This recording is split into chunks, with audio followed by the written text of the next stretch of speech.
the Global Online Teacher Education Center, or GoTech at Mason, which is sponsoring this webinar.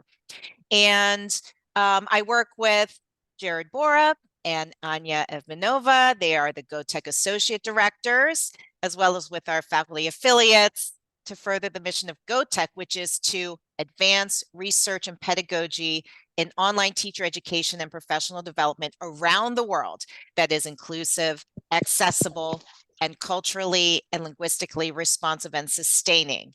And GoTech's work further strengthens Mason's College of Education and Human Development as a global leader in teacher preparation by exploring innovations in teaching and learning to advance the field of teacher education in online environments. So if you'd like to know a little bit more about GoTech, I'll just put the link in the chat box. Welcome. We're really glad that you all joined us and are happy that you decided that spending your time with us in GoTech for this webinar was going to be a part of your day. And Jared, do you want to continue with the intro? Yeah, really thrilled to introduce Dr. Short.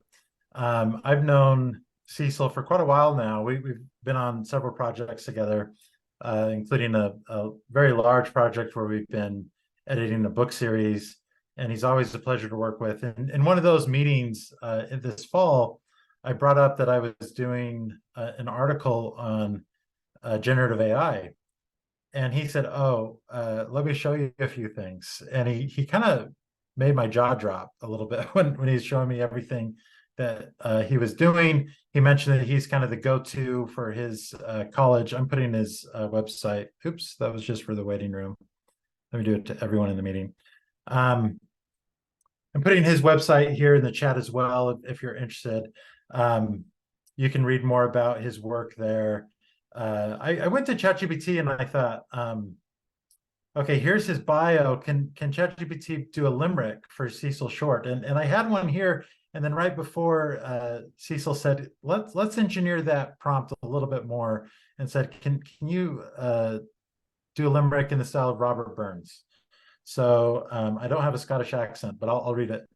In Kansas, 'neath wide skies so vast, Professor Short makes learning so a joyful blast. With tech, he does weave a future to believe. In teaching sail, he's the mast. So with that, I will turn it over to you, Cecil, and thank you for coming. And we're really excited to learn from you today. Well, thanks for having me. I'm excited to be here. I'm excited. This is a topic that I can talk about just ad nauseum. I could spend the rest of the day talking about this, but I will do my best to not do that and leave some time for some questions, maybe some demonstrations of things here towards the end. I prepared, I have about 50 slides. Some of these slides are very much just kind of introductory, so we won't need to spend a lot of time on them. I will throw a link into the chat for the bit.ly here if you want to copy and paste that into your browser. That'll take you to a blog post that Jared just showed on my website where you can get the extended version of this presentation that has well over 100 slides.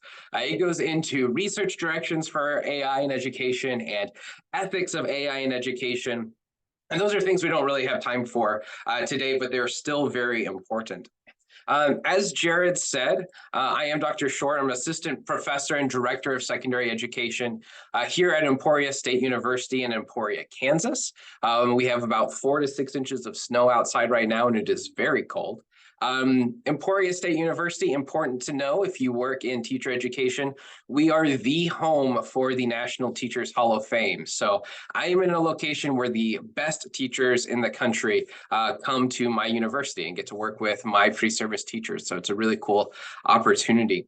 As Jared so politely said just a moment ago, apparently I am the mast when it comes to steering technology in education. So let's talk a little bit about technology use in education. Here's what education looked like many hundreds of years ago. This is 1233. This is Henry of Germany delivering a lecture to university students in Italy. This is before we had things like the printing press. We didn't have a lot of technology to work with, so people would attend universities so that they could hear a professor read a book and they could write down that book word to word, because if they had the book, then they had the knowledge. And then we had huge advancements in technology, especially over the last 20 years, but for sure over the last 800 years. And so technology has really transformed the way that classrooms look. Now, if you attend a university, classrooms look like this. Okay, so technology hasn't changed much, or at least not as much as it should have changed over the last 800 years, despite the fact that we have seen so many amazing movements. The addition of internet and web-based learning, learning management systems, open educational resources. The list goes on and on for the ways that that technology has transformed education just over the last couple of decades. But now we're coming up against a new technology, artificial intelligence. Technology that is claiming to displace millions, if not billions, of jobs over the next couple of decades. Technology that can replace, and we'll talk about this a little bit later, lots of jobs in transportation, technology that will replace jobs in software development and software design. And so this is a technology that we really have to think about. It's a technology that in a lot of ways can mimic and maybe even improve upon the things that we do as human educators.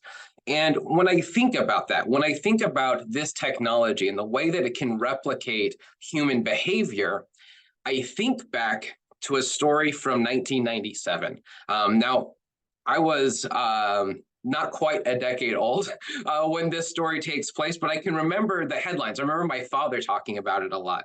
And it's the story of Garry Kasparov, who was the chess champion there in the late 20th century. And in a match that Newsweek called The Brain's Last Stand, Garry Kasparov went up against IBM's computer Deep Blue in a chess match. And he talks about this in his TED Talk, that people rarely remember that he beat the machine in the first two matches. What people tend to remember is that he lost that third match. You can see here, swift and slashing computer topples Kasparov. It's Kasparov who's blue after defeat.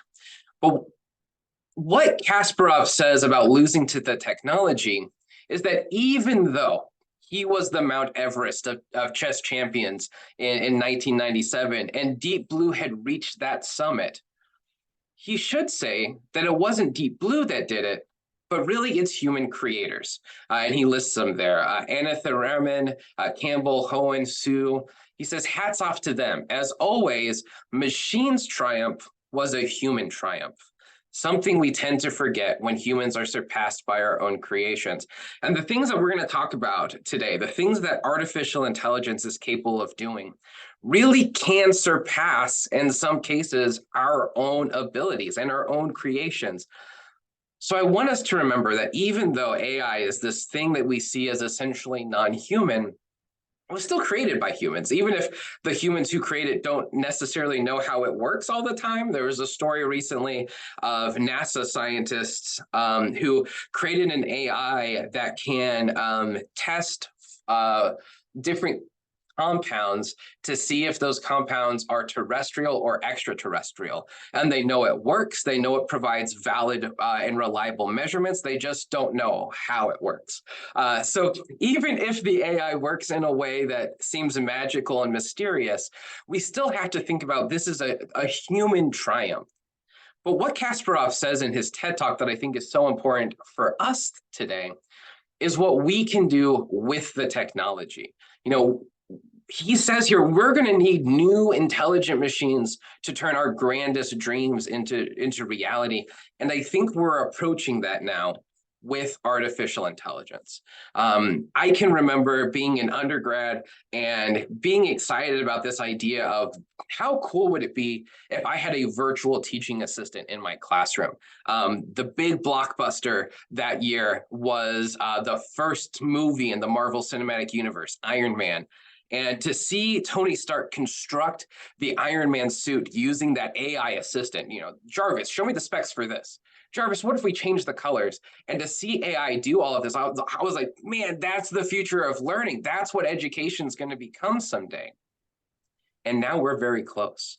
So let's demystify AI. Let's take a step back and think, well, really, what is artificial intelligence? Well, just on the surface, artificial intelligence is technology that can emulate human intelligence.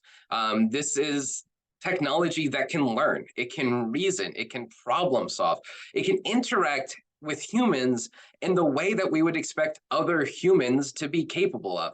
And AI is really nothing new. We've had AI for a long time. Things like Siri and Alexa and Cortana and Hey Google. These are all forms of AI.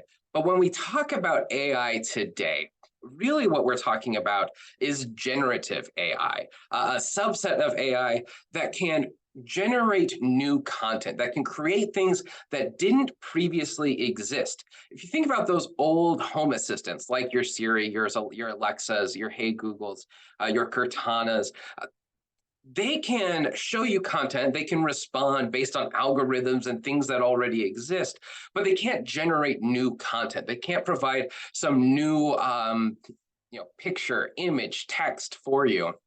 And so generative AI is able to do that. And so when we think about things like ChatGPT, that G in ChatGPT stands for generative. This is a chatbot that can create text, can have conversations that are original and based on deep learning. So what about the PT in ChatGPT? Good question. The PT stands for pre-trained and transformative. That pre-trained aspect is that this is AI that has been exposed to large data sets. In the case of ChatGPT, large data sets of text that it can then pull from in order to generate a response.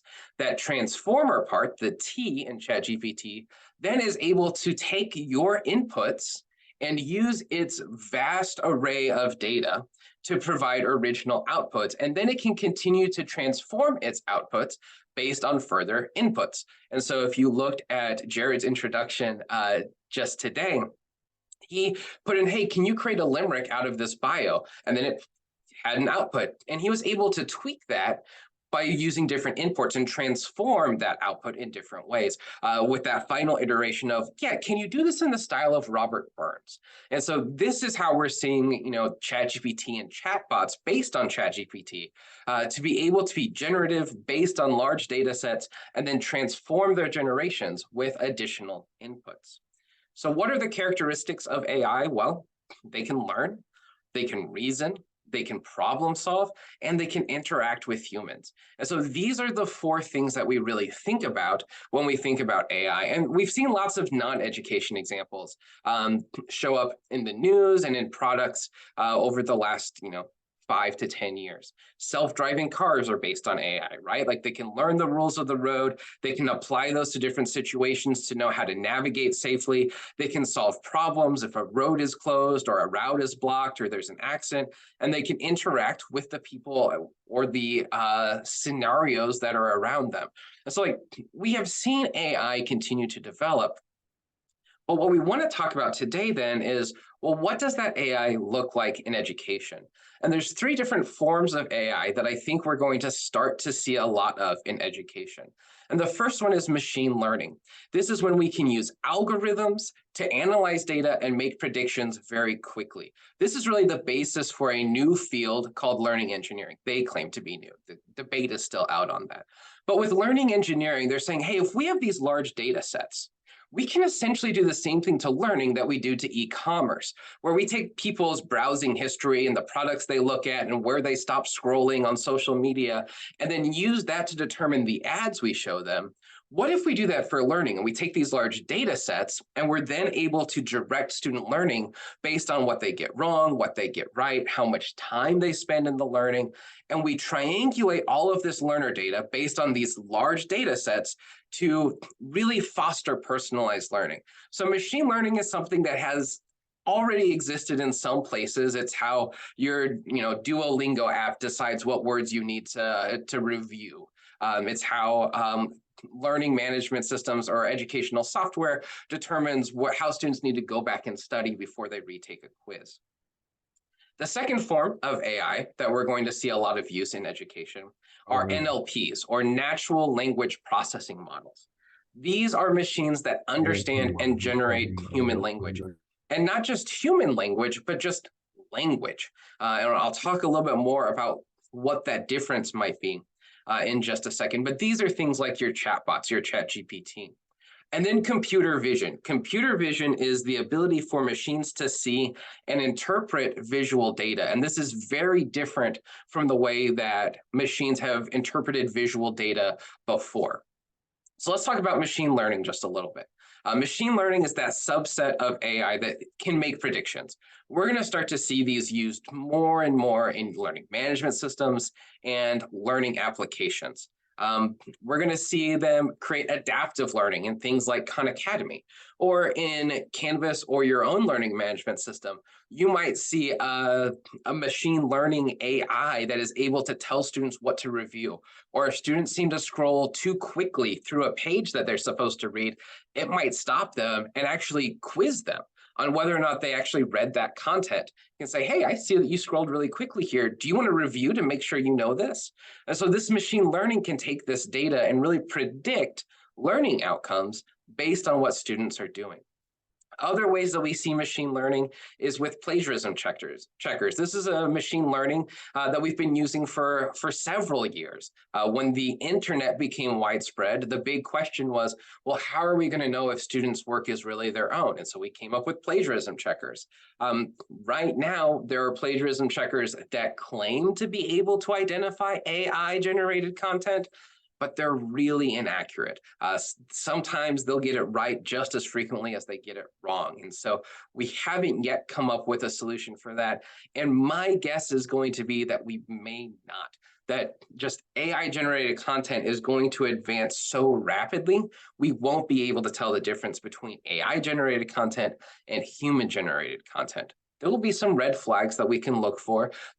The best thing you can do right now is just learn what AI looks like when it creates text, go and use it yourself, because you'll find that it is very formulaic. It is pulling on large data sets and using that to figure out, well, what does an answer to this look like? And so once we start to see that formula, we can say, I think this is AI generated. But right now, there really isn't a checker that can say, just flag things and say, yes, this is AI. And then again, that predictive analysis thing, that identifying students who are struggling and being able to alert educators. And this could go beyond just struggling academically. We could see examples of AI that recognizes a change in student behavior when they are interacting within the learning management system and flag social emotional learning. And so we're going to see a lot more machine learning as educational software begins to adopt AI. Next are those natural language processing models. This is where we're going to be able to see people using things like ChatGPT to create responses to assignments, to create essays, to create reviews, to create discussion board posts. But we're also going to be able to see them used as chatbots. You might remember back, I think it was like Windows 97 that had Clippy. You guys remember Clippy, the little paper clip that would pop up and say, hey, it looks like you're writing a resume. Would you like some help? And then it would like format your resume for you. We're going to see a return of that that's much more dynamic. Clippy was based on algorithms, right? It's like, oh yeah, I am. Oh, here's a template. Now we're going to see AI that says, hey, it looks like you're building a resume. What field is this resume for? And then it can look at resumes for that field and tailor your resume to fit those expectations. It can even ask you for the job description and then tailor your resume to address the needs of the job. And so we're going to see a lot more rich chatbots used for that. But also, these natural language processing models can develop web pages. They can code applications. They can code software. We are a decade out from somebody going, man, wouldn't it be cool if there was a cartoon about this? And then AI could create that. Or what if, okay, my kid really wants a video game that features the characters of Bluey in the style of Super Mario Brothers. Why doesn't a game like that exist? And then 10 minutes later, AI has created it. We're getting very close to that. And so a lot of my friends who, when we were going through school, were told, yeah, go into computer programming, go into computer engineering. Those are the jobs that are safe, are now like being told that 90% of them might be dismissed by the end of the year, or by the end of the next year. And so there's a lot to unpack with natural language processing models. But these are the AI bots that a lot of students are starting to use. But we'll be able to see them for language learning apps. No more are we going to need those language tutors that we have to make time to go see. Now, when we get onto our phones to learn a new language, it's going to be able to more specifically give us the feedback and instruction that we need. As a former English teacher, here's one I'm really excited about: automated essay grading. We're going to see AI bots that can provide students with immediate real-time feedback on their essays. It's going to be able to argue with them about support that they need to have. It's going to be able to help them see places where maybe they need to revise things, or they can make things more concise. As someone who is also the co-editor of a journal, I'm very excited for this idea. That idea where like I can have an AI review that goes out to people who submit to the journal before I have to send it out to humans for review is a very cool idea. Will we see a world in which we don't even have human review? Maybe. Some people predict we'll see a world where nothing is done by humans anymore. Everything is AI. I think that is a very dystopian future, but it's interesting to think about. If AI can mimic human intelligence in all of these ways, then what will we use our human intelligence for? And the last one is virtual language assistants.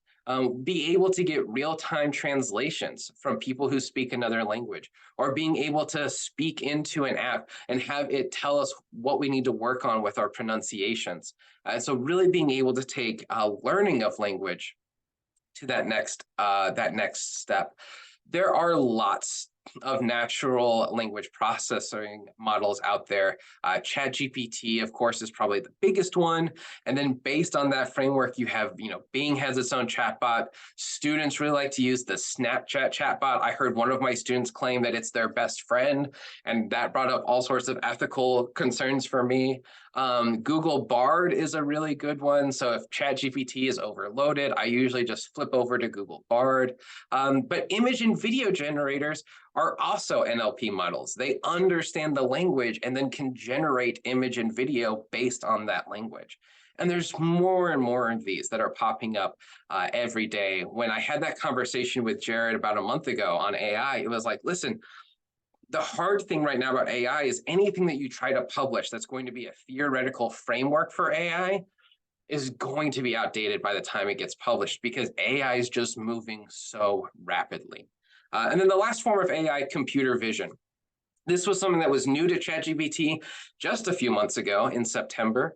I can remember hearing about it on NPR. I can remember seeing articles pop up that now ChatGPT not only can understand your language, it can now also hear your language, and it can now see images.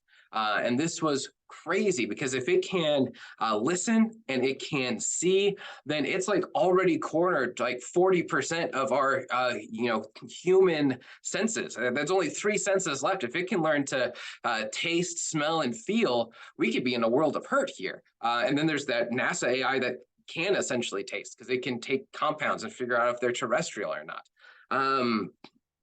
But this is really cool. So if you've ever done a Google image search, the way a Google image search works is it takes that image, it looks at different sections of it, it breaks those different sections down using a mathematical formula, basically into ones and zeros, and then it uses an algorithm to search for other images that would match that formula. This is not how computer vision works. The way computer vision works is you show it a picture and it just understands what that's a picture of. It's not having to convert it into a mathematical formula. It's not having to say, this is ones and zeros. In the example that they gave here, someone went to ChatGPT and said, hey, I need to lower my bike seat. Can you help me do that? And I said, sure, you just need to find the quick release handle. Once you release that, you should be able to move your bike seat up and down. And then it sent a picture of that, and it says, is this the quick release handle?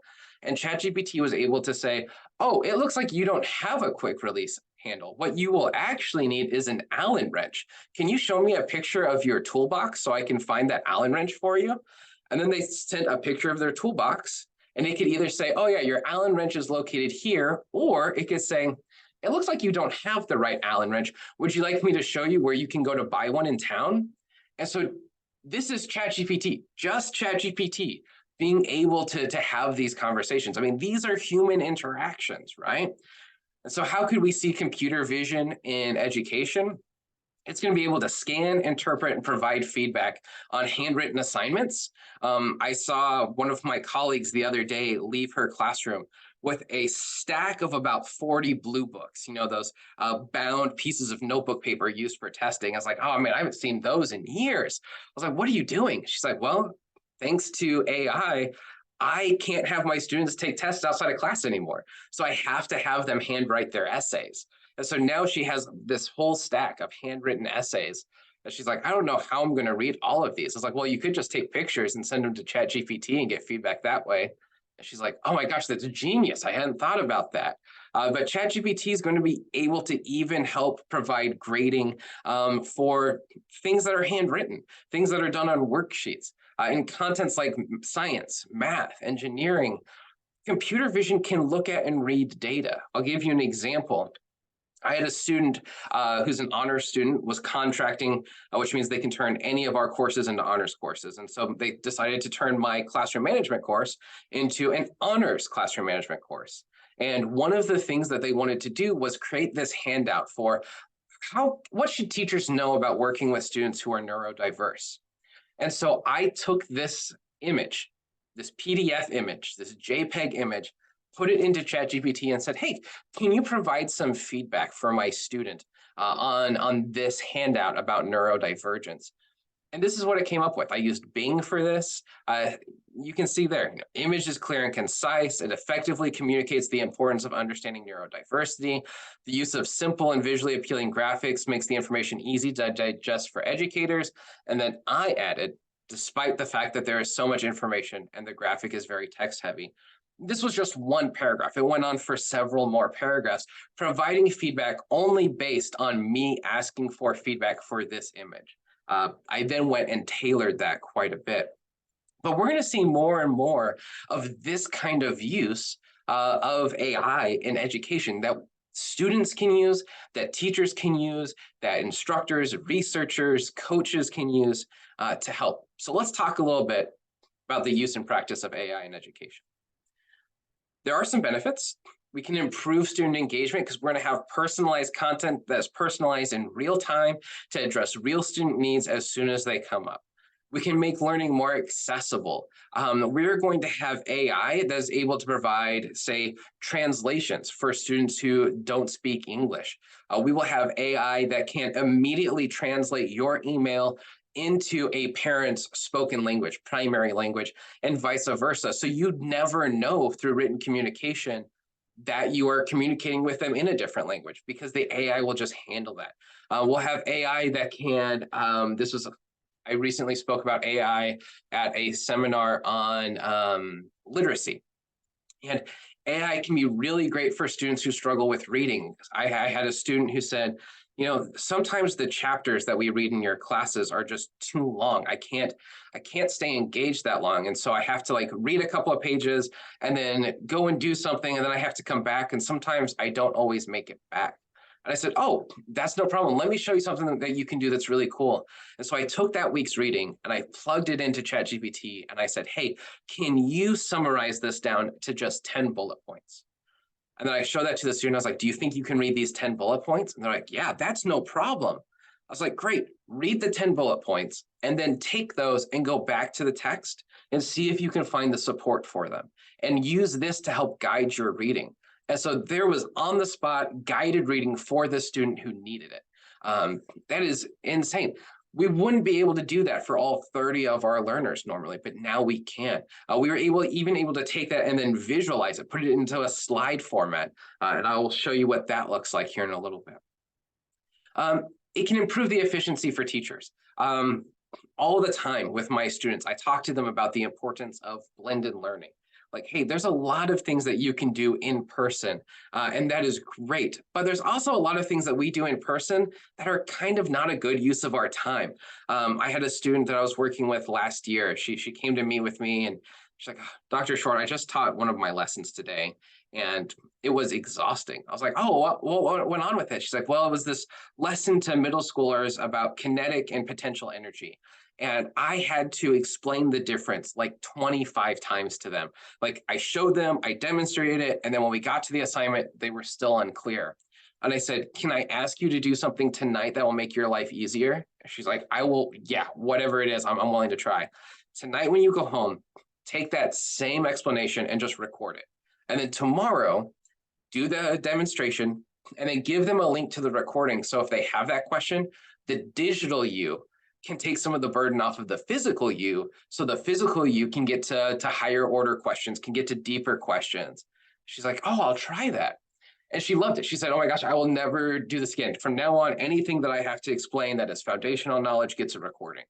Well, with AI, we can just create those recordings. We can have AI that creates that for us and is able to answer student questions. And that makes us more efficient because now we can help students who are really struggling, or we can help answer questions that students have or don't even know they have. We can help them find the questions and the answers. We can really focus more on those learning behaviors that we want to foster with young scholars. The challenges to AI, the big one is privacy. There is no way to guarantee that what you put into an AI bot is not going to be used for the general population, is not going to be accessed by someone. And so my rule to educators is this: if you wouldn't post it on social media, don't put it in AI. So that means students' names, specific student data, demographic information about students. Now, if you are going to just completely de-identify everything and then put that into AI, then you're probably okay. And I'll show you an example of that in a second. But data is going to be a big one. We're seeing, I have a nephew who works in advertising, and I said, hey, is there lots of conversations happening in your place of work about AI? He said, there's tons. He's like, but right now, the rule is we can't use it because we want to make sure that our ideas for commercials aren't going to get stolen by someone else. That if we put this into ChatGPT and then someone else asks for an idea, we want to make sure that our idea is not taken. I said, oh yeah, that's really good. I was like, so do you think there's going to become a time where AI can replace you? He said, no, because they'll always have those concerns. And I said, well, what will they do if all of these corporations start to institutionalize and create their own AI that lives in-house? He's like, oh yeah, no, that would be a big problem. And I think we'll see this in education too, right? In the same way that we see some universities maybe adopt Canvas as a learning management system or Blackboard, we also see universities that say, no, we're going to create our own. We're going to have our own homegrown learning management system. We are already able to have our own homegrown AI based on ChatGPT. And so when these things become institutionalized, well, now privacy isn't going to be as big of a problem. So this is something that's coming. Something that's going to be harder to overcome is the digital divide. In the same way that students who don't have access to online education suffer when education moves online, or we have emergency remote teaching, or we try to blend instruction, we're going to see that digital divide with AI. If students don't have phones or computers that can access AI, there's going to be that digital divide that we have to find a solution for. And then the other one is teacher training. Just like any other technology that comes along, we're going to have to find ways to help teachers understand ways that this can be used for good and ways that this shouldn't be used, both for them as educators and regarding their students. The other AI that we're going to see a rise in is intelligent tutoring systems. This is, I think, one of the adaptations of AI that we will see very soon in education. We're going to see more learning software that can provide personalized instruction that is personalized the moment that it needs to be. Instead of waiting for feedback from a teacher, or instead of having to submit something and then go and check another resource to get feedback on their submission, AI is just going to be able to immediately come up with new ideas for them. And so how would this work? Well, it would measure students' understanding through some form of assessment. It would use this data, talk about machine learning earlier, to look at large patterns in data to figure out, okay, what does the student know? What don't they know? Where are they struggling? What questions do I need to ask them? And then it can understand that the baseline, areas of growth, and areas needing support. Now, this already exists in a lot of management systems. So what will be different about an intelligent tutoring system? The content delivery. AI could then take these results and design new content that's never been seen before and create a personalized learning path for the student. It can create content that includes lessons, exercises, assignments that are tailored specifically to that student's needs. It could even go a step further and offer different content formats. It could provide it through text, videos, simulations, interactive exercises, games, or a combination of these in a way that a human just wouldn't be able to do. If I have 30 learners in a classroom, I can't create content like this for all of my students. I can try to create content ahead of time that might generalize to subsets of these students, but I'm not going to be able to hit every student in a way that is personalized to them. But AI can't. It's going to have content that is dynamically adjusted to suit that student's pace, that student's learning preferences, that student's needs as soon as they are identified. So we're going to have this immediate and continuous feedback that learners right now don't always get from teachers. I recognize that as an English teacher, one of my struggles is grading. I take a long time to grade. I provide a lot of feedback that makes it take even longer. And so sometimes my students don't get the feedback as soon as they need it. And these kinds of tutoring systems are going to be able to do that so quickly that students are going to be able to ask questions and come up with new prompts and new discussions and really have a conversation about this learning that is personalized to them. And because it's happening through technology, they might be more willing to ask the questions that they want to ask instead of having to raise their hand and then worry about looking dumb in front of their peers. And so this system's going to be able to learn about the student. Basically, every student now has a private tutor. And with that private tutor, I mean, in the past, we couldn't, penalize students who had private tutors. And it seemed unfair maybe that the wealthier students could have private tutors and the poorer students couldn't. But now every student can have their own private tutor that they can go to with questions. One of my favorite things that I'm looking forward to with AI is the automation of administrative tasks. When I was a teacher, one of the things that I had to do is every Wednesday I met with a group of students and I was their advisor, and I would help them enroll in courses and I'd help them figure out what classes they could and couldn't take. And now AI could do that. If you watch football at all, you will see there's an ad out there where the NFL talks about how they use AWS to create the perfect football schedule for every season. That before it would take them months to plan out when does each team need to play the other team, what matchups are going to get the biggest views, when should we schedule those matchups. But now AWS can just do that for them. That's the Amazon kind of machine learning algorithm. And so course scheduling, my students are going to be able to figure out what courses they need from AI. Scheduling a meeting with a teacher or the staff or students, AI can be able to take over all of that. Resource and space allocation. We used to have like this paper and pencil chart that we used to, check out the laptop card or to get the 3D printer or whatever it was that we wanted. Now we can talk to AI and it can schedule those things. We can take those burdens off of people. Exam scheduling, one of the things my students always complained about was when I had a test on the same day as another one of their teachers. Well, I don't know when their other teachers are having exams, and I don't always have the time to ask them. But now, if I have a shared system where I can put in my exam, the AI could flag that and say, hey, just so you know, 30% of your students also have a test that day in their math class. But if you can move that test day back one day, none of your students have a test the next day. And so this can be a really good way to make sure that we're not giving our students test fatigue, that our assessments are going to be more valid and reliable. It's going to start to take some of those tasks off of our hands. Student data tracking is going to be a big one. Instead of having to look at the data and look for patterns ourselves, AI is going to be able to find those patterns. It's going to be able to recognize them and then report on them, and even suggest best practices for us to follow in addressing those students' next steps. Email management. I don't know about you, but I get lots of emails even now where it's people asking me for dates or times, or when is something due, or how many points is this worth? AI can manage a lot of those emails. AI is going to be able to respond to parent emails about what is my student missing, or what is my student's grade, or what are some things that I should be thinking about for parent-teacher conferences.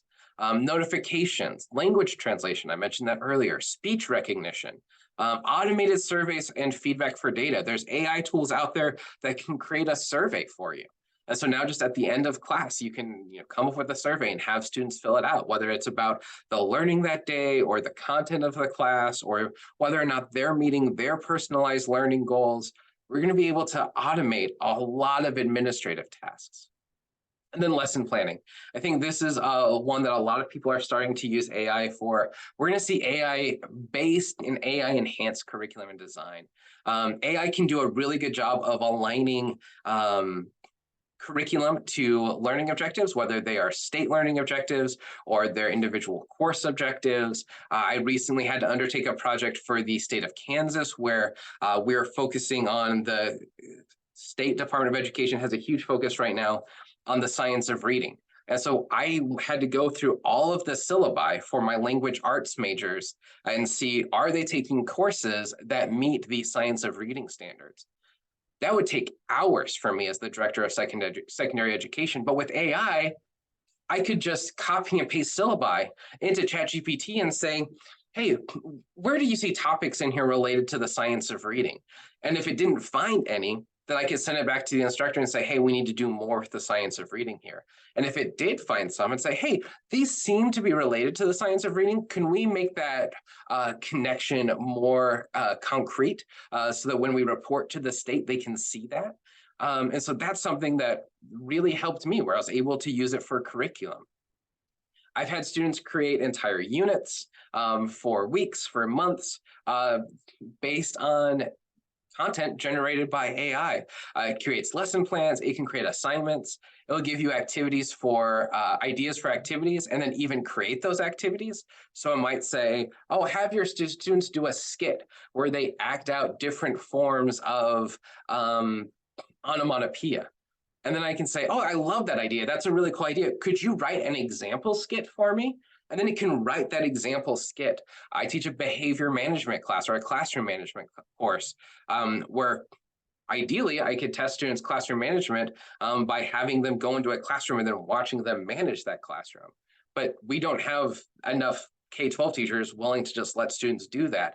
So I have them write skits and demonstrate in the skit where they see Kuhnen's principles of classroom management.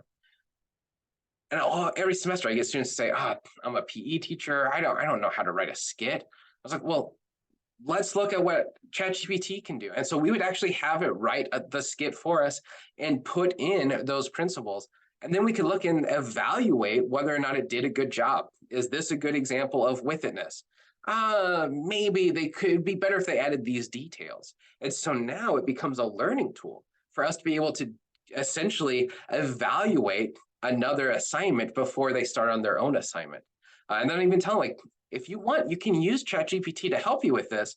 But as we've seen now in class, it really only gets about 60% of it right. You have to do better than that on this assignment. And so I can hold them to a higher level of accountability because they know that they can use this tool. So chatbots, I talked about this with the different standards and objectives. Tools that we see for creating this kind of content. Gamma can create slides, documents, and websites. I can show you what that looks like in a little bit. And then chatbots are really good. These next slides are the money slides. So if you were going to screenshot, take pictures of, remember any of these next slides, these are the ones that people really like. Here is a short list of tools you can use for image generation. And so you have Stable Diffusion from Dream Studio, DALL-E 3 and Midjourney, which were kind of on the forefront. Firefly is what Photoshop calls their AI generation. They have commercials for this now. Well, they'll take a piece of a picture and then keep adding to it using artificial intelligence. Of these, the one that I really like is Recraft. Recraft will create vector images and even layer the images for you. So if you have a cutting machine, or if you're going to be doing some kind of design in, say, Adobe Illustrator, you can have a vector image that you can just pull over and use very easily as a PNG. For video generation, these are the ones that I have explored: Wondershare, Colossian, Synthesia, Pictory. HeyGen is one that I know Dr. Borup has used before. HeyGen actually allows you to create an AI avatar of yourself. You go in and you record a video of you talking, and then it's able to use that to mimic your voice and the way that you talk. There was a news article a couple weeks ago about Zelda Williams being very upset about now likenesses of her father, Robin Williams, reappearing on the internet, where people are using videos of Robin Williams to recreate him. And there's been conversations about if Disney wants to do a new Aladdin movie and they have all these recordings of Robin Williams, can they use AI to cast Robin Williams as the genie again? And Zelda Williams is saying, you can use previous recordings, but you can't create new material based on my father's recordings. And Disney's kind of like, but can't we? And so there's going to be a lot of ethical conversations coming up about these things. Presentation, this is for like slides, documents, websites. I like Gamma, but there are lots of them out there. There are even plugins for PowerPoint, like DeckRobot, that will create PowerPoint presentations for you. No, this presentation was not created by AI. However, I did use AI to help me come up with these lists, to help me come up with some of the ideas, some of the details for some of the things that I'm sharing. And then assessments created using AI. Quizzes and Quillians will create test questions. You can take blocks of text and put it into their AI generator, and then it will look for important ideas, key facts, and generate test questions for them. Photo Math allows you to take pictures of math problems and get feedback. Hello History allows you to have conversations with historical figures and find out, how would George Washington feel about this? How would the founding fathers feel about this new political idea that we're struggling with? And then Meta AI actually animates drawings. And so students can draw something, and if they want to show a process or a system, they could actually have the AI animate their drawing so they can demonstrate that process or system. So I can show you examples of all of these, but because we're coming up short on time, I think maybe we want to go ahead and open this up for questions. So what questions do we have about AI? I know that was a fire hose of information. Thank you, Cecil. And that was the abbreviated version. That is the abbreviated version of this presentation. That is correct. Yeah. Any questions or ideas that you've had during this presentation? You can put it in the chat, or you can use your microphone.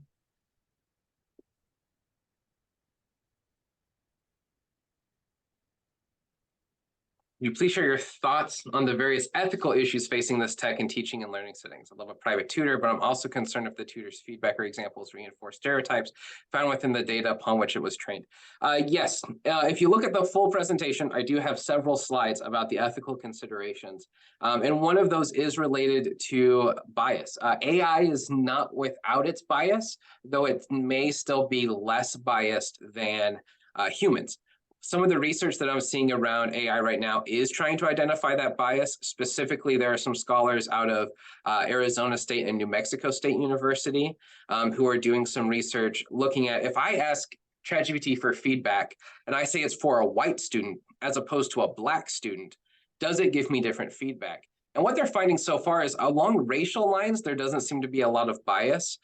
But if they say, give me feedback for a student from an affluent community versus feedback for a student from a poor community, they do get different feedback. And so there are some ways that AI does have some implicit biases because it's pulling from a large data set of text that also has biases. So that is one of the things we want to make sure that we are thinking of. The other thing is that AI tends to produce a lot of generalizations. And so you might get generalizations that are then biased because they don't have that specific support. And so that can be a really important thing to think about with teaching and learning. But in the same ways that we might expect a student to, get help from another student tutor, those are the kinds of things that I think we can use AI for. And so if AI starts to, if we think about writing, for example, I always get the question like, should I feel guilty about using AI in my dissertation? That depends. Are you using it to where it's really the first author of your dissertation? Or are you using it in the way that you would use a peer if you were, say, in a graduate lab? Are you using it to say, like, man, Jared, I'm having a lot of trouble starting this paragraph. I need to have a paragraph in here that talks about these things. Do you have any ideas? Well, I wouldn't feel guilty about taking Jared's ideas and then helping incorporate those into my dissertation. So if we're using it in that way, it's probably still ethical. Rista would love to see some examples. I can show those. Thought on ChatGPT's Origin Chrome extension as a tool to detect if text is generated by AI. Everything that I've seen so far for AI detection says that it cannot be trusted. It is as accurate as it is inaccurate. It'll flag things. If you have a student, for example, I have a student whose writing is very formulaic, and it's because she learned English as a second language. Because her writing is so formulaic, it will always be flagged as AI, because AI's writing is also formulaic. And so it's something we have to be careful of.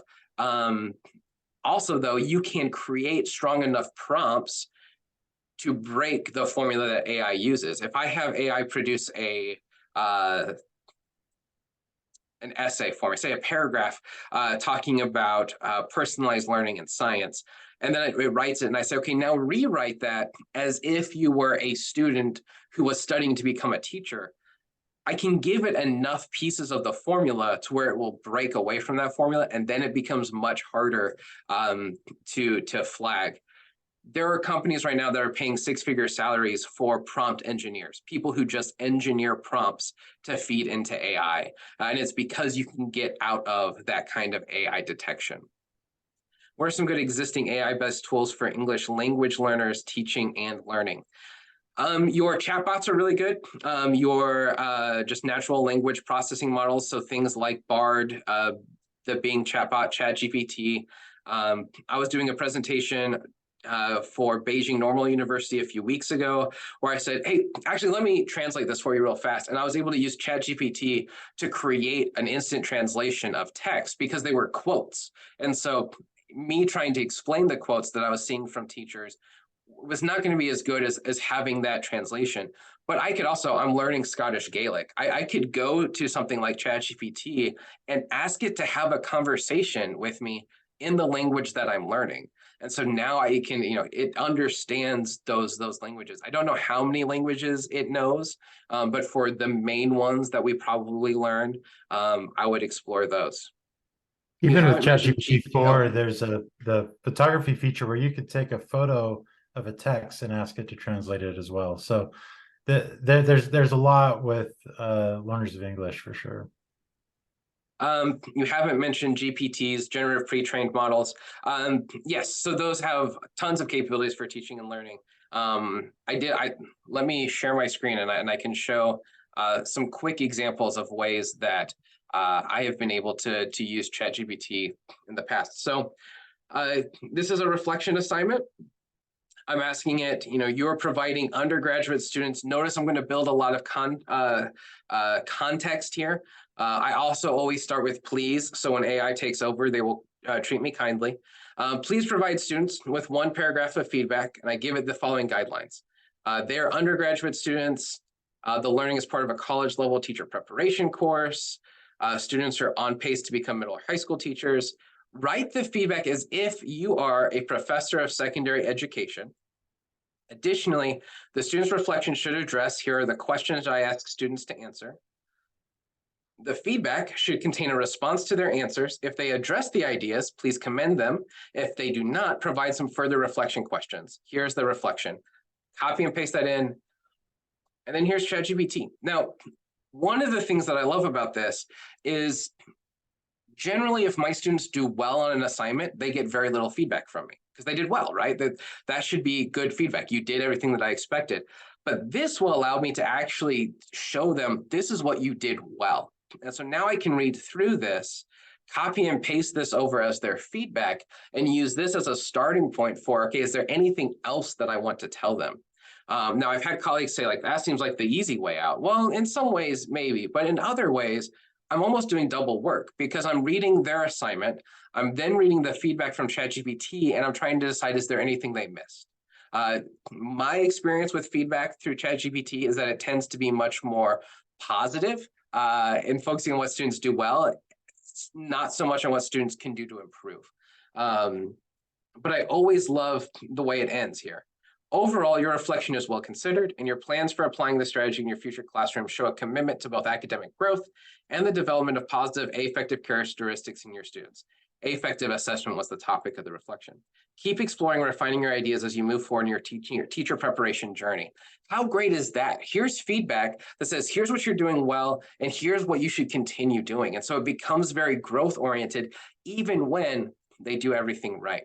I had a student that I met with who was getting ready to teach the Declaration of Independence in an English class.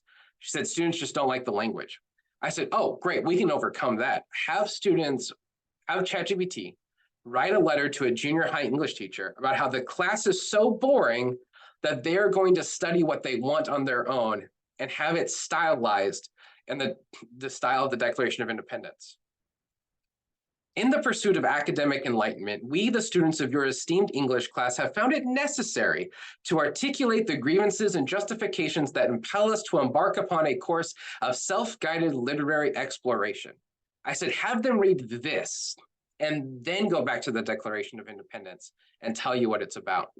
I frequently get requests for writing scholarship recommendation letters. Recommendation letters often take a long time. So I say, hey, please write a recommendation letter for this student. Here's some information you need to know about them. Here's their CV. And then I paste that in, and it creates a personalized letter. You can see I use the name Susie Q because I'm not going to put any identifying information out there. I then go through the letter and change all this. But now I have a starting place that's personalized, that's related to their CV, that's related to what they were doing. Here's an example of Gamma that creates slides. I can either copy and paste information in that I want it to create, or I can just have it generated on its own. So I want it to generate a presentation. This is going to be principles of UX design. That's something I don't know very much about. So here it is. It comes up with an idea for here's what these slides can look like. I could tell it to try again. Or I'm gonna say, yeah, you know what? That looks good. Sure, that's a fine template. I can choose a different one. And now in the same way that ChatGPT is going to generate text, this is going to generate slides for me. And so now when I need a presentation for class tomorrow, instead of sitting down and spending an hour trying to think about what needs to be in this presentation, I can just go here. You can see it's putting images in there. I can even have it create AI images so that the images that I'm using are new based on the work of others. So a little bit of an ethical issue there. What it's doing actually is just Google searching for the key ideas and then placing an image in there based on those key ideas.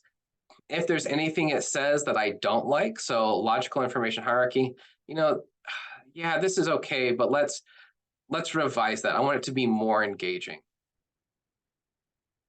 It can now think of a new, more engaging way to say that. Oh yeah, let's use imagery. That seems better. So now it talks about unlocking the secrets of intuitive organizational system. Or maybe I want a metaphor. Unleash the power to navigate through information like a well-organized library. And so it can iterate on the slides. I've used this to create short stories with AI-generated images for use in literacy. Does the part of the story that we see in text match what the AI is giving us in the image? And if not, can we revise that image? This is an AI video that I showed to my faculty where I just put in the text. It generated the avatar, generated the video for me. So lots of things that we'll be able to do. Lots of comments popping up there that I may have missed. I know we Thank you, are out Cecil. of time. I do have a class that I need to get to soon. So Yeah. So thank you so much for making the time. As you mentioned, I love HeyGen right now. So here's your thank you using my HeyGen avatar. Can you hear that? oh, we don't have sound. Oh no. Oh, it's the human error. It's the human in the machine that's the problem. Okay. AI Jared would have enabled sound before playing the video. Thank you for the webinar, Cecil Short. This has been an enlightening webinar on generative AI. I'm sure that I speak for everyone when I say that you've given us a lot of think about, as well as several resources for us to explore. Thank you again for making the time. It's much appreciated.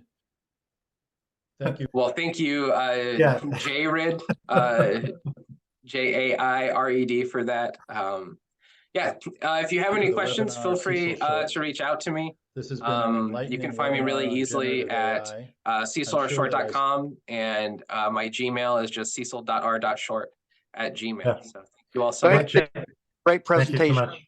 Appreciate it.